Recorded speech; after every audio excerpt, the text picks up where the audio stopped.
करा, थोडासा इफेक्ट द्या. माझ्या तेव्हा विषय नाही. पंचशील मित्रमंडळ नाना नानी पाल यांच्याकडून माझ्यासाठी सुरुवातीसाठी 250 रुपयाचं बक्षीस मला जोरदार टाळ्या होते.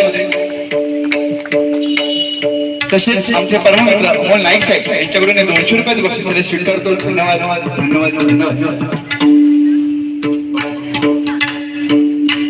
संजीवनी हॉस्पिटल अंधेरी डोळ्यांचं ऑपरेशन फ्री मध्ये होतात. तसेच बाकी सुद्धा काही इलाज वगैरे असतात.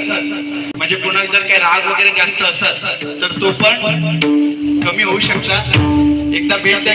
विजय महापाडकर यांच्याकडे 200 रुपयाचं बक्षीस स्वीकारतो. धन्यवाद धन्यवाद धन्यवाद. तसेच त्यांच्याकडे आमच्या अर्णवसाठी खास मालाडवर माझी बारी वाटी गेलो भले मका काय नाही कोण एवढा येतो इथं जोरदार टाळ्या होतो त्याच्यासाठी. ठीक आहे. कोणी खूप छान सुरुवात केली. बुवा जे मुद्दे बोलले